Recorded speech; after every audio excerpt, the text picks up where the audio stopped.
Mais je voudrais présenter à quelqu'un le nom de Jésus. Le nom de Jésus. Le nom de Jésus. Le nom de Jésus. Le nom de Jésus. Dire l'Éternel sauve.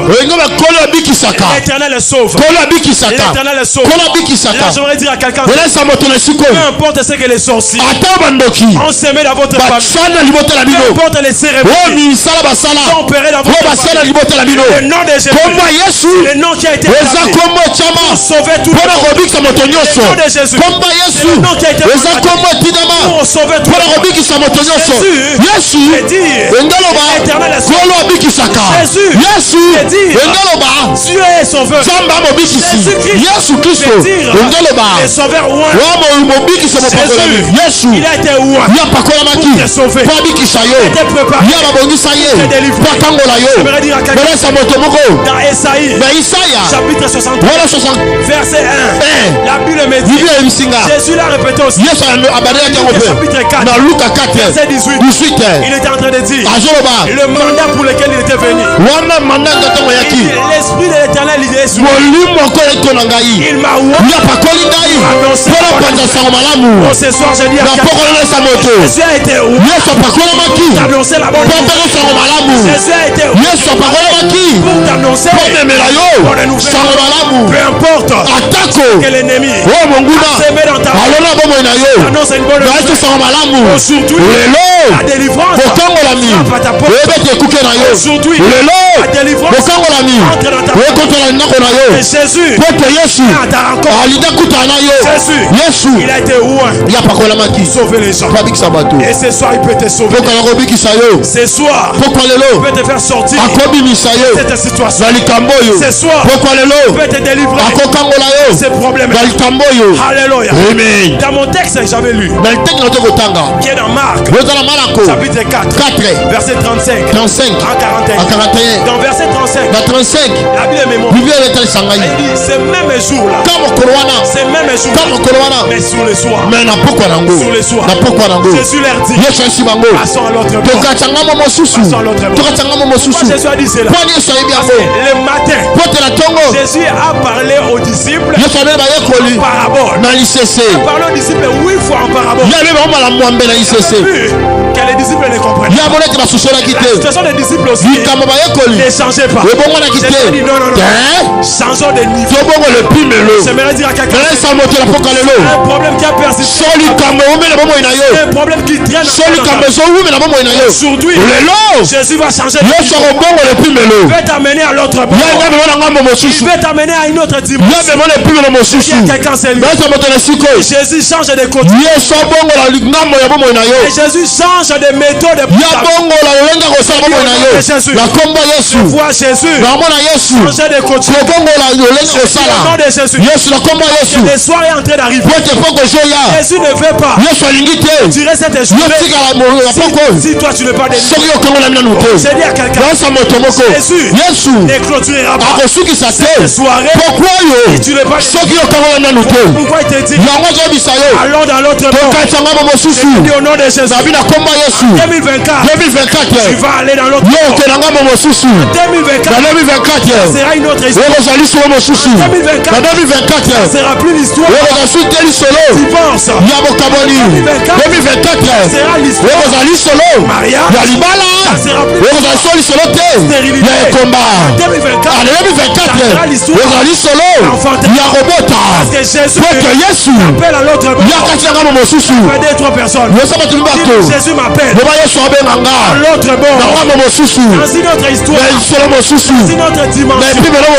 Au nom de Jésus, il va changer d'histoire. Il est revenu. La page de ton histoire. Jésus lui répétait où pas. Ça n'a pas changé. Il a dit changeons de histoire. J'aimerais dire à quelqu'un ce soir, change la manière de prier. Change la dimension de décret. Même Jésus, il a changé de côté. On se voit Jésus introduire un joker jonqueur. Amen. La dernière minute. Amen. Bon tombeau le soir et côté. Amen. Nalobi match na yo. Reçu la beauté. Amen. Nalobi sola vie na yo. Amen. Et reçu la beauté. Reçu la beauté. Ça maudité. Amen. Parce que tant que tu as passé qui a dans. Amen. À cela qui est maudit. Amen. Ma Bible me dit. L'Éternel te dit. Pour la lobby. Que ce qu'il avait créé. J'ai dit que tu es pauvre. J'ai dit ta vie sans pauvre. Le diable dit. C'est que tu es. C'est que toi tu es. C'est que tu as dit que tu es. Nom de Jésus. Nom de Jésus. Nom de Jésus. 2024. Va passer au changement de ta vie. 2024. Quitter du chômage. 2024. 2024. Quitter de péché. À un homme saint. Va quitter. Péché. Femme de prière. Nom de Jésus. La deuxième chose que j'ai vu que Jésus a fait dans ce texte, dans le verset 36, ma Bible me dit, après avoir renvoyé la foule, je veux dire à quelqu'un c'est lui, il y a des choses que Jésus veut faire dans ta vie, mais il va renvoyer certaines personnes. Il va renvoyer la foule. Il dit certains sorciers et problèmes être renvoyés cette année. Je vois des gens être renvoyés. Les gens qui te combattaient être renvoyés. Il y a certaines personnes qui vont même mourir. Ils t'ont assez combattu. Ils t'ont assez bloqué. Je vois Dieu faire mourir certaines personnes. Au nom de Jésus, ils seront renvoyés. Ils seront renvoyés. Ils seront refoulés. Au nom de Jésus, ils soient renvoyés. Au nom de Jésus, je vois des gens être refoulés. Je vois des caméras. Je vois des radars. L'Éternel lui-même est en train de couper. Qui t'a la table en autant.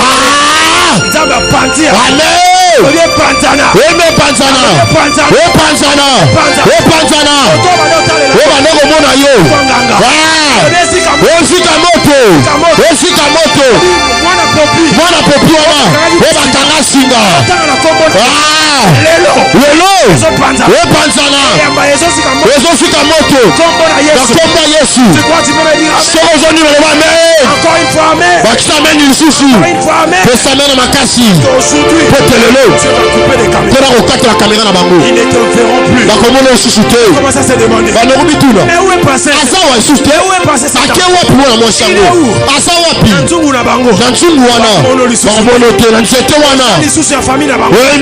Parce que Yesu a bengi. Il t'appelle à l'autre bord. Parce que tu as répondu à l'appel de Jésus. Quitte l'air marmite. Quitte l'air qui t'a la table. Tu ne seras plus là-bas. Voilà pourquoi j'aime la chanson de Cynthia. Ne me voyez plus là-bas. Dieu a changé mon adresse. Recevoir Dieu te changer l'adresse. Quelqu'un pendant que je prêche. Depuis qu'il est né, il est toujours dans le même quartier, dans la même avenue, dans la même commune, dans le même pays, même province. C'est aujourd'hui de faire sortir. Parce que Lazare était né à Bethanie, mort à Bethanie, alors qu'il était proche de Dieu. Jamais ça ne se fait pas. Quelqu'un ne peut pas me connaître. Soit bloqué dans le même endroit.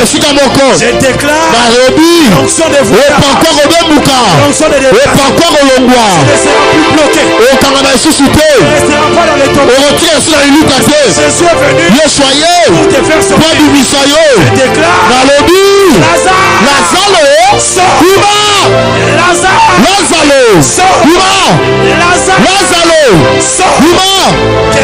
Les sorciers de ta famille, écoute le son de la voix de Agissez de ta famille, écoute le son de la voix de Jésus. Ta famille, écoute le son de la voix de Jésus. La troisième chose pour clôturer, malgré que le Seigneur les amenait pour être avec lui, mais il s'éleva un grand tourbillon ou une grande tempête. C'est pour dire à quelqu'un, même quand Dieu te délivrera ce soir, même quand Dieu te délivrera pendant ce 21 jours, il peut arriver qu'il y ait les combats viennent encore. Alléluia. Amen. Mais il y a une différence entre celui qui a donné sa vie à Jésus et celui qui n'a pas donné sa vie à Jésus. Quand tu n'as pas donné ta vie à Jésus, les esprits des eaux peuvent te posséder. Ils peuvent habiter en toi. Amen, amen. Et ils peuvent faire de toi ce qu'ils veulent. Mais quand tu reçois Jésus, ils ne peuvent plus te posséder. Ils peuvent seulement t'oppresser.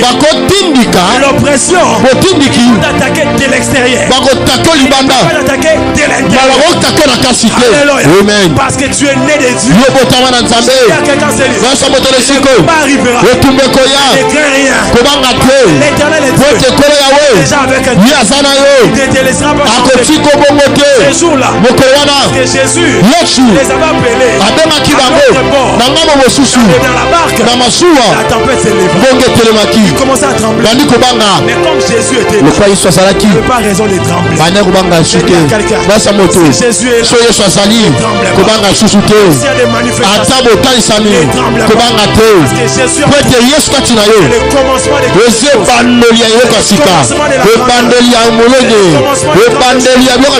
Alléluia.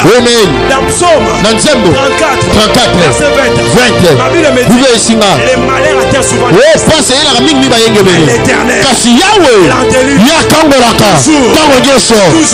Toujours. Différence entre souvent et toujours. Souvent, quelque chose qui peut venir après les années. Mais toujours. Un verbe. Un système d'alarme automatique.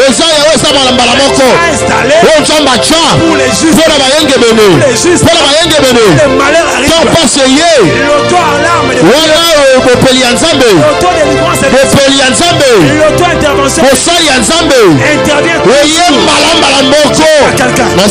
Pas peur qu'on te combatte. L'Éternel te délivrera. L'Éternel te sauvera. L'Éternel te protégera. Au nom de Jésus. Je voudrais dire à quelqu'un, la phrase ne crains rien est reprise dans la Bible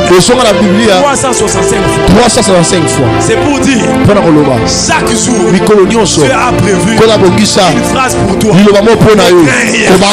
Je serai avec elle. Ne crains rien. Je te secouerai. Je vais dire à quelqu'un, c'est lui. Même si on combattit hier, aujourd'hui encore, il revient. Prévu. Ne crains rien pour toi. L'éternel avec toi. Tu ne succomberas pas. Et encore une chose. La Bible me dit Marc 16, verset 17. Voici le miracle qui accompagne ceux qui ont cru au nom de Jésus. Pour les gens qui ont cru au nom de Jésus, les miracles ne viennent pas momentanément. Mais les miracles les accompagnent. Bato bayamba Yesu bata bona miracle na kata poche là-bas. Miracle na miracle na miracle. Alléluia. So tout miracle. O tout koto miracle. Yango dimension Yesu azana. Amen. Siko ba aigle kandi ba comprendre. La femme à la verre du sang. Moi suis a compris c'est. Si je puis seulement toucher le fond de sa peau. Alléluia. Amen. C'est comme ça que Dieu t'a programmé. Quand tu as cru en Jésus, il t'a programmé un faiseur de miracles. Pas seulement quelqu'un qui va vivre les miracles. Tu vas aussi produire des miracles. Par toi, ta famille sera délivrée. Par toi, ta famille sera sauvée. Par toi, l'histoire de ta famille va changer. J'ai dit dans la famille, on a des ennemis biologiques. Et on a aussi des ennemis prophétiques. Tu peux ou ne pas être un ennemi biologique. Et quand tu reçois Jésus, la première personne de ta famille, tu deviens l'ennemi prophétique. Grâce à l'échelle, personne ne te minimise. Tu es le plus petit. Prophétiquement, tu es un aîné. David était le petit. prophétiquement, était l'aîné. déclare sur toi le miracle des prééminences. Sont des prééminences. Déclare sur toi. Tu vas commencer à faire les choses. Tu vas initier le procès. Qui n'ont jamais existé. Commencer par ça va commencer par les mariages commencent par les voitures commencent par le mariage commence par au nom de Jésus. Dimension commence par lève-toi là où tu es. On va prier par rapport à ce message. Très fort pour les